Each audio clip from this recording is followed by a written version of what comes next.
Thank you very much for the invitation this afternoon, and I'm really pleased to be able to join you. I must say, however, it's particularly cruel to have invited me from a grey London where it's 10 degrees to join you in Zaragoza. It would be much better if I could physically be with you.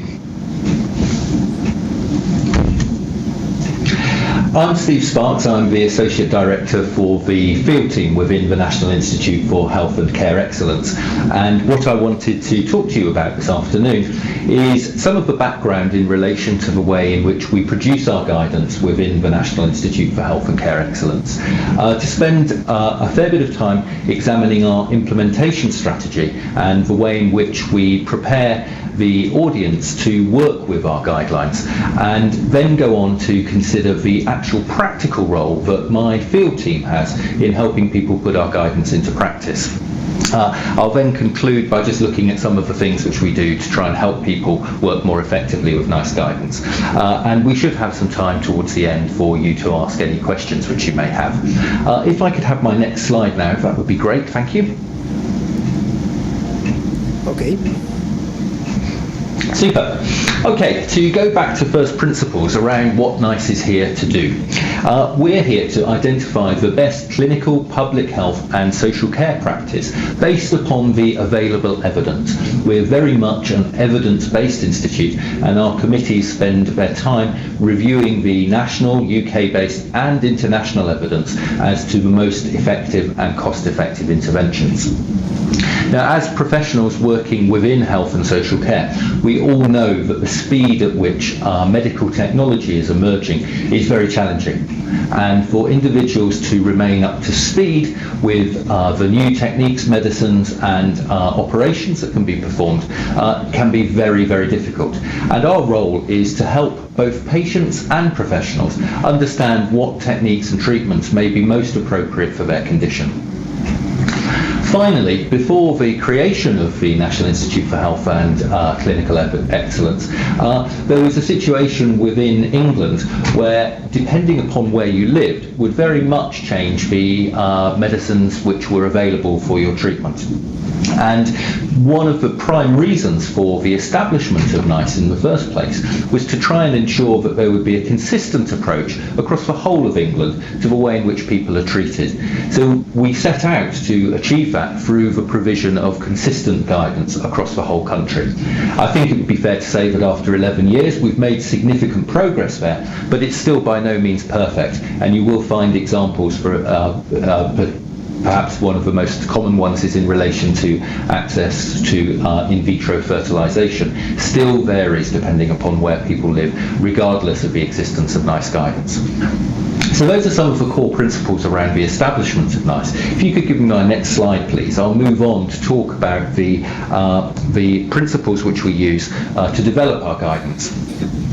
And these are consistent regardless of what sort of guidance we're looking at. As I mentioned earlier, one of the most important things is the use of a comprehensive evidence base. And our committees are provided with expert researchers who will spend time reviewing the evidence from around the world in relation to the particular clinical condition which they are working from. Of course, it's not always possible to find randomized controlled trial evidence, and where that isn't available, we use the best available evidence that there is. One of the really key things about the way in which NICE works is that the guidance isn't developed from within the Institute by people like me. It's actually people like yourselves, clinical professionals, spending time working with us on our committees to put the recommendations in place. And that gives NICE guidance one of its core strengths, that it's actually being developed by professionals for professionals, and that it's owned by the professional community as a consequence. We also spend a lot of time and effort to ensure that patients and carers are involved in the development of the guidance from the outset. And we think this gives a really strong characteristic to the nature of our guidance. And we hope that it's more than a tokenistic involvement of patients and carers, to the extent that we have a small team within NICE that trains the patient representatives to understand the processes we work with and to make them feel confident asking questions in the committee meetings. And we also work with the professionals who are involved in developing the guidance to make them aware that the needs of the patient and their representatives will be different. they're not necessarily clinical professionals, and that sometimes the committee will need to pause to make sure that everybody in the room is in the same place in relation to the things which are being discussed. However, we think it's a very worthwhile thing to do. So all of that goes to give our committees an independence. They're free from influence from government, from the pharmaceutical industry, or any of the political pressure groups which may exist, or patient pressure groups. So that they are free to make the recommendations they want based upon the evidence that's been seen. And we don't have to pass our recommendations via the government before they're issued to the English National Health Service. One of the other things which we know strengthens our guidance is having a consultative approach to its development. So everything that we work on, from the scope of the guidance through to draft recommendations, goes out for public consultation. This often adds a little delay in the process, but we think actually taking a little more time over it ensures that people have scrutinised the recommendations we're making, that any errors that there may be have been sorted out at an early stage, and that also people can see that the process is one in which they can engage. In some ways, old guidance is worse than no guidance at all, and we undertake to review all of our guidance regularly. When guidance is published, it has a review date stated on it, which is normally about 4 years after publication, but we can also bring guidance forward if there's a significant development in that clinical field and review it more rapidly. And the whole process of the development of NICE guidance is an open and transparent one. You can follow pretty much everything we do on our website, right from the publication of the scopes through to final guidance. And most of our committee meetings are also open for members of the public and professionals to attend. So we try and work in as transparent a way as possible. If you could give me my next slide, that would be great.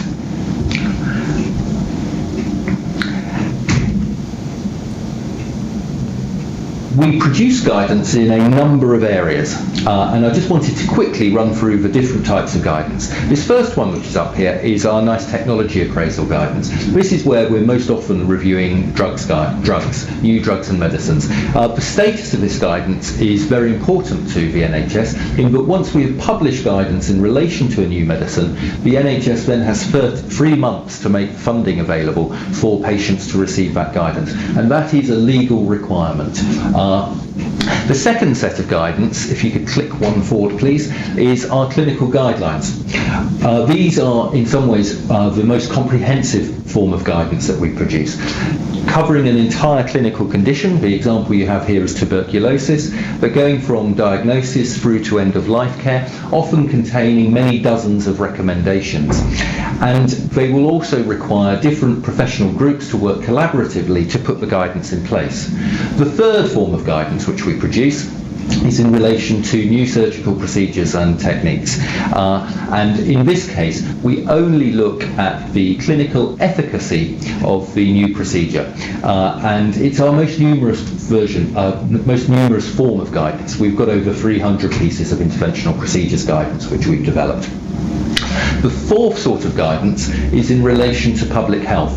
We started producing this about 5 years ago, and in some ways it's our most powerful guidance, because we know that the solution to many of the difficult funding questions which we face within health and social care is in relation to prevention. And this guidance gives people advice on the way in which they can remain healthy and prevent themselves requiring medical treatment. And then finally, we've got 2 new pieces of guidance which we've developed. The first one is in relation to new medical devices, bits of kit which help people treat patients, and then the very final form is new diagnostics guidance, which enables people to get the latest advice on new diagnostic techniques. So our guidance programme has developed extensively over the 11 years which the Institute's been in collaboration in existence. So if we could have the next slide, please. We move on just to look at some of the things which have changed within NICE of recent. The NHS in England underwent a series of structural changes at the beginning of last month, and NICE wasn't immune to that. We have had our remit expanded, so not just health and public health, but with effect from the beginning of April, we are now responsible for setting standards for social care across the whole of England. It's a massive extension to the remit of the organisation, and is presenting some challenges to to us in terms of the evidence base being very different in social care, and of course the audience that we're working with is very different. There are over 30,000 individual providers of social care within England itself. As a consequence of this, we've changed our name. Those of you who know us from old will remember that we used to be called the National Institute for Health and Clinical Excellence. Well, we've now become the National Institute for Health and Care Excellence to recognise that extension of our role into the social care arena. However, we're still NICE. We still have the same 4 initials as we have historically. And we have actually left the National Health Service. Until the end of March, we were a National Health Service body. We're now established in legislation as a separate organisation. And we've also got a new chairman, Professor Sir Mike Rawlins, who was our chair from inception, has retired. And our new chair is a general practitioner, Dr. David Haslam. So the Institute continues to evolve, and we're presented with new challenges by our new remit. If we could have the next slide up, please. I'm now going to move on to talk about what we do to support implementation, because it's all well and good producing all this guidance, but if the only thing that happens is it sits on people's shelves in their offices collecting dust, or in their inbox as unopened PDFs, then it's been of no use to anybody. And actually, NICE, when it first started, wasn't given a role around implementation. The assumption when the Institute was first created was that we would produce guidance and just send it out, and that therefore people would implement it without any assistance whatsoever. It was fairly quickly realised that NICE could play a significant role in helping people with implementation, and consequently we have developed a strategy now, which is about developing a supportive environment in which people can work with our guidance. We can't do implementation for people. It's really important that they do it for themselves, but we can help them. So we've developed a series of practical tools which help people put guidance into practice, and we also have an evaluation strategy to try and ascertain the extent to which our guidance is being used and the impact which it has for those people providing health and social care. So the next slide goes on to consider what some of the main barriers to implementation are. One of the most significant ones is when we've produced recommendations which don't have trust within the clinical community to which they're addressed. In the early days, we worked very hard to establish our credibility as an organisation, and in the early days we experienced significant clinical questioning of the recommendations which we were making. Over time, people have understood the processes we use and have started to develop a trust. So whilst not everybody always agrees with everything that we say, it's actually fairly rare that we produce guidance which is universally controversial. The other thing we do know, though, is that organisations need to have in place structures and processes for working with NICE guidance, and I'll come on to talk about what they may look like. Obviously, it's often a challenge to put guidance in place when additional money is required, and the health system in England is feeling the same financial pressures that I'm sure you in Spain are feeling. We're looking to remove around about 20% of the spend from the English National Health System over the next 4 years. And often when NICE guidance requires people to spend money, that can be a barrier to implementation. And then finally, if people don't know what support's available from NICE, then they're missing an opportunity, and that can present a barrier to implementation. So the next slide goes on to talk about some of those principles around what you need to have in place to have a successful implementation strategy.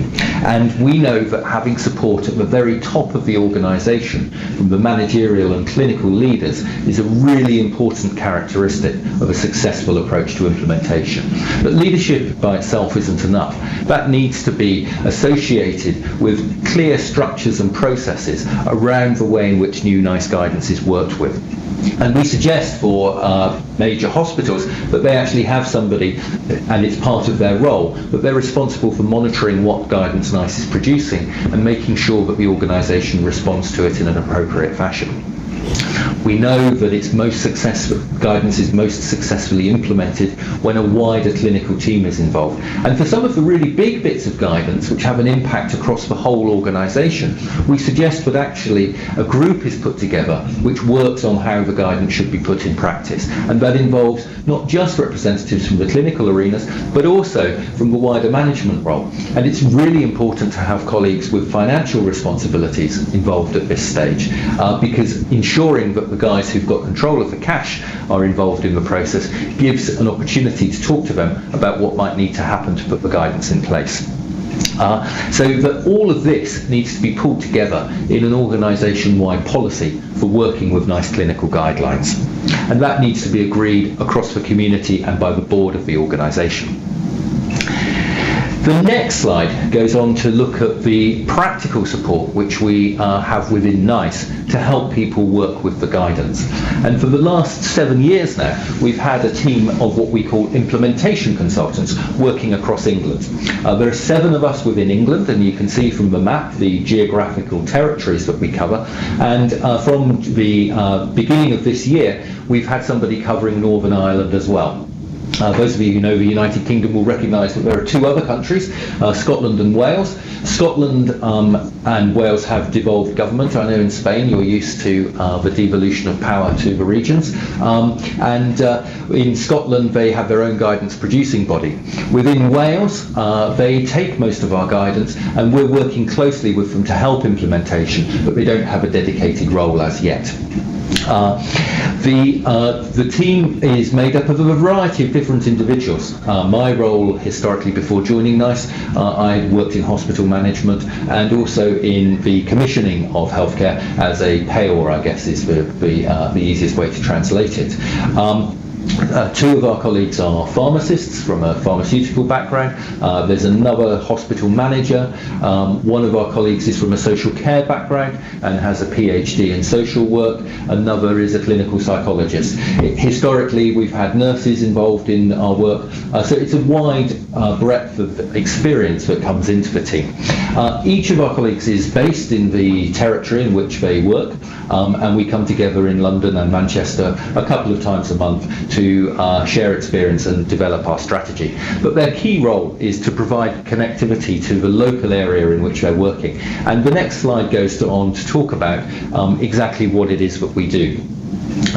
We like to work at a strategic level with organisations. As you can imagine, from 7 of us across England, it's impossible for us to work with every GP practice and everybody responsible for delivering healthcare.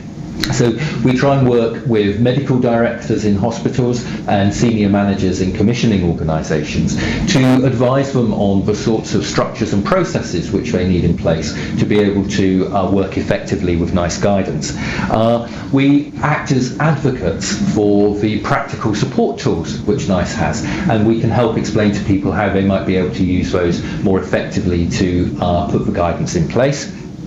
And one of the things which is really important for us is to understand how these organisations can become engaged with NICE. You'll remember I talked earlier about the importance of the consultative approach to our guidance, and one of the things we encourage people to do is to become registered as stakeholders and get engaged in the development of the guidance. However, there are a number of things, if we look at the next slide, which we're not able to do. And of course, we don't act as a regulator. If we could have the next slide up, please. Thank you very much, Ron. We don't act as a regulator. We don't judge or report people's performance against NICE guidance. There are other organisations whose role is to do that. And that actually enables us to act as a supportive friend to the organisations that we're working with. We work both on a proactive basis in terms of identifying areas that we want to work with organisations on, but also reactively. People will come to us with requests for support, and we do what we can to be able to meet them. We often work on nationally focused projects which will deliver support at a local level, so working with other agencies within the health and social care arena. Of course, one of the challenges, as you can imagine, is our relationship with the pharmaceutical industry. The pharmaceutical industry is always keen for us to work with them when we've made positive recommendations in relation to their particular medicines. However, of course, we need to assure our independence from individual companies. So what we suggest to the industry is that if they're having problems with a particular hospital in relation to them using a medicine which we've recommended, that they actually take that up through other partners in the health system who then approach us to provide support. It's very difficult for us to respond directly to requests from the pharmaceutical industry for help. And we try to work through the Association of British Pharmaceutical Industries as the industry-wide body. That's probably the most effective way in which we can deliver engagement with the industry. And of course, like all the worlds we work in, things are moving very quickly. So we're constantly refining the offer to meet the needs of our changing environment. And the next slide shows you a schematic of the way in which we're planning to engage with health and social care over the current year. A lot of the early engagement for the first 3 months of the year is focused on the way in which some of the services have changed across the NHS since the 1st of April. So there are new forms of organisation at a local level within the public health environment, and what we want to do is to start to work with some of the people we know historically from within those areas to try and rebuild our networks, because the degree of change which took place at the beginning of April was so significant, but actually a lot of our pre-existing networks have disappeared. Over the year, though, we're looking to extend our work to working with some of the new commissioning organisations, and then towards the back end of the year to start to work with organisations providing care. So these are the sort of the pre-planned engagements which we're going to be undertaking, but of course we will throughout the year be responding to demands from people to work with them in relation to specific issues. If we move on to the next slide, it starts to talk about some of the practical support which we develop within NICE to help people work with the guidance. It ranges from things which show you all the guidance which we've got in production on an Excel spreadsheet, because we know that knowing in advance where we're producing guidance gives you a head start in terms of putting it into practice. We have some generic resources which describe the structures and processes which you would want to have in place around developing NICE guidance. And also some which describe some of the really tricky human challenges around putting guidance into place. Getting human beings to change their behaviour is really challenging, and we've got a guide which specifically describes some of the techniques which people can use to get behaviour change. We produce tools which enable people to assess where they are at the moment in relation to NICE guidance, and then to go forward and audit the effectiveness of implementation, and costing resources which enable people to understand the likely resource requirements of putting NICE guidance in place, and use those then to construct business cases for investment in relation to the guidance. The next slide describes some of the resources we have to enable people to share their successes in relation to working with guidance. One of the things which the English health system is really poor at is sharing examples of good practice. And we've gathered over the last 7 years over 400 examples of organisations working effectively with NICE guidance, and they're available in an online database, so that if people are finding an area particularly challenging, what they can do is look at that database and see if somebody in another area has found a solution to putting that into practice. We also support education and learning, and in collaboration with the British Medical Journal, we've developed a series of 40 or 50 different learning resources which you can sign up to from Spain as well if you're interested in, where you can go through a bit of pre-test, then undertake a bit of learning which will involve video or some interactive resource, then take a retest, and at the end of it print out a certificate which demonstrates that you've improved your knowledge of that area. And that's accredited with continuous professional development points from a number of UK-based and international organisations. And of course we have our field team of 8 people working across the NHS at a local level, which I couldn't go without mentioning again.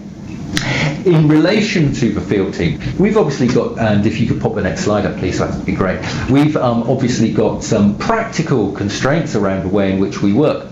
And we use a customer relationship management database to record our findings in terms of the conversations which we have with individual organisations. This not only means that we have all our contacts in one place, and we use it to schedule appointments and to understand how long people have to take travelling. It's a very practical resource in that. But it also enables us to pull together a series of reports which provide feedback. And if you could put the next slide up, this describes some of the feedback which we bring back into the Institute. And for me, this is one of the most important aspects of our work. Not only is it about describing to people how NICE can help them, but it's also talking to NICE about what NICE can do to be of greater assistance to those people working with the guidance. So everything we record within our database is synthesized into a monthly report which we discuss with the Implementation Programme Director. We then produce a series of quarterly reports which go to each centre and directorate within NICE, which give them the feedback relevant to their particular programme or interest area. Each quarter, one of our team meets with the Institute's senior management team and talks to them about recommendations we have made around the way in which the Institute can improve its support to external organisations. And the directors of the Institute then take those forward. We also produce an annual report to the Institute's board, which actually I presented to the board yesterday. And our board meets 6 times a year, actually in different parts of England. And at each of those meetings, the local implementation consultant spends time in the morning working with the board around what the needs are of the health and social care system in that locality and describing to them some of the things which NICE can do to support them. So this feedback role back into the Institute is really, really important in terms of getting change. Now, the next slide goes on to talk about the way in which we actually evaluate our success as a team. As an evidence-based organisation, you would hope that NICE has some evidence as to the effectiveness of our team. What we do is when we've been undertaking a specific campaign with a particular work area, we will often use an internet-based survey tool to go back to people we've met to establish their satisfaction with the engagement they've had with the field team and to understand what else they may want in terms of support from us. We undertook a full review using an external researcher of the team's effectiveness using a variety of different research techniques in 2010, and we're currently engaged in another review of the team's work which is taking place as I'm speaking to you, and that's going to be publishing next month. So understanding the impact of what we can do is really important, and the review we're undertaking at the moment will involve over 500 web-based internet surveys and a significant number of telephone interviews. So we hope will give us a really good feel for not only the impact of the team but also what we can do in terms of taking things forward. And we've started to develop the way in which we work, and the next slide shows you a series of success criteria which we've started to use for our external engagement activities. So not only do we look at the volume of activity that's delivered in terms of the number of meetings held with individual organisations, but we now have very clear criteria which will govern the team's success. And these are around identifying key contacts within organisations, getting examples of organisations working with NICE guidance, advice and standards, understanding whether the organisation has a policy in place for putting that guidance in effect, and as we move forward, because it's a 3-year perspective we're taking through these criteria, actually getting some understanding as to the potential impact on patient care of the use of NICE guidance and standards. So this is a new approach for us, and one which I'm really excited about, and I think gives us significant potential to be able to demonstrate much more effectively the benefit of our work. But of course, there are a number of challenges and opportunities, and the next slide talks through some of these. One of them is managing internal expectations. Only yesterday at our board meeting, one of the board members said, "Okay, I understand that it's difficult for you to get round to meet everybody. However, have you thought about adding this extra group to the sorts of people that you should be meeting with?" So whilst people are sympathetic to the fact that a team of 8 working across England and Northern Ireland is always stretched, they're always finding someone else that they think we can meet with. But again, we also have to manage external expectations. We recently undertook a series of visits to heads of midwifery in hospitals and undertook a survey afterwards to find out what they would like. And when we asked them how often they'd like to meet with their local implementation consultant, the majority of them came back and said twice a year. That's just going to be impossible for us to deliver. So we're finding ways to deliver an engagement to those heads of midwifery in a different fashion from a physical personal visit. Managing a remote workforce can often be challenging. I'm very fortunate in that they're a highly motivated, very professional workforce, but having 8 people spread across the country can present its own challenges, and it limits the amount of time which I as a manager have to spend with them dealing with individual problems or coaching them in individual areas. Balancing the workload across those areas is very different. The geography is such that sometimes it takes a very long time for people, particularly down in the Southwest Peninsula, to get to individual visits, whereas the person who covers London finds it easier to travel around, and it's important that we understand that the workload across the team is balanced evenly. And then for us, demonstrating our impact is always a real challenge.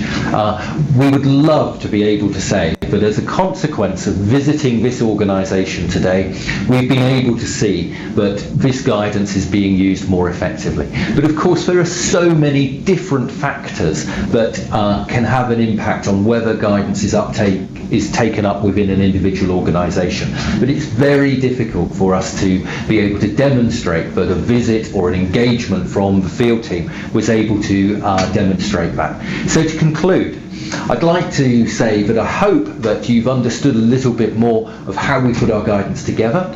You understand a little bit more about the way in which we approach implementation and our strategy for putting guidance in place, and the work of the field team in terms of acting as a practical resource helping put guidance in place for organisations. And I'd like to thank you very much for your time, and I hope that we've got some time for a few questions. Thank you very much indeed.